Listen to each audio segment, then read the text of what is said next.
You've actually been saying this already. Is this new news?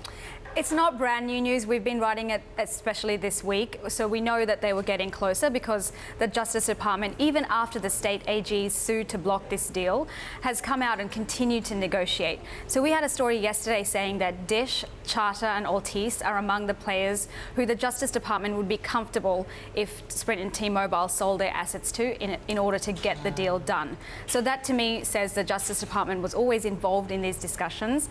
And also today, Dish themselves came out and said that they had these conversations with the Justice Department, and Megan Delrahim, who's the head of the Antitrust Division, actually was present at those meetings with the FCC head Ajit Pai as well.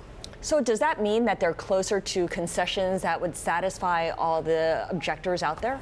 I don't know if it would satisfy all the objectors. There's a lot of different camps. This deal does have a few objectors, but it would certainly look to be they're getting to a place where they would get the regulatory approval from the DOJ and the FCC. The FCC has already agreed to the remedies that they have suggested.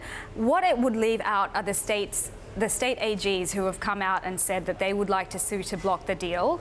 And the fact that they did that before the DOJ made a decision also shows that they were worried that the DOJ was about to approve it, which is why they sort of jumped the gun on that and jumped in before the DOJ to try to push the DOJ into a bit of a corner. I see. If it doesn't work, if the pushing doesn't work, how does the AG's move play out once it's been signed off by the FCC and the DOJ? So at the moment, the AGs are saying that they would continue to pursue their lawsuit, even if the DOJ and the FCC approve the deal.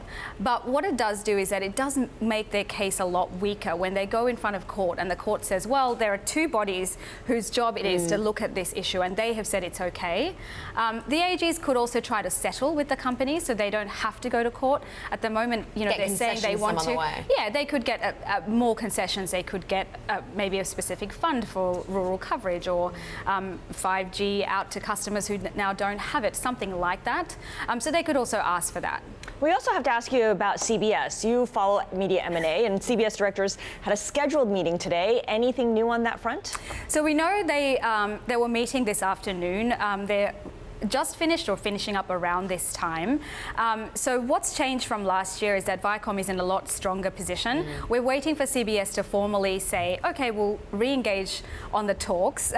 We've been waiting a while. Yes. And you know, we know that the CBS board has looked at other M&A options, and it was for them to decide whether Viacom is the best option. So Stars is one thing that they looked at.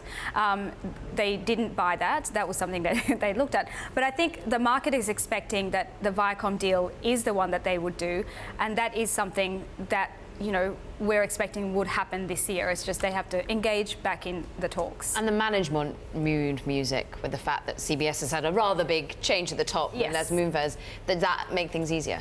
I think that Bob Bakish's position as the anointed leader of the new group only has become stronger. Not only is Les Moonves not in that job anymore at CBS, obviously he left in a lot of controversy, but Bob Bakish has done a big job trying to turn around Viacom. The company itself is in a much stronger position than it was a year ago.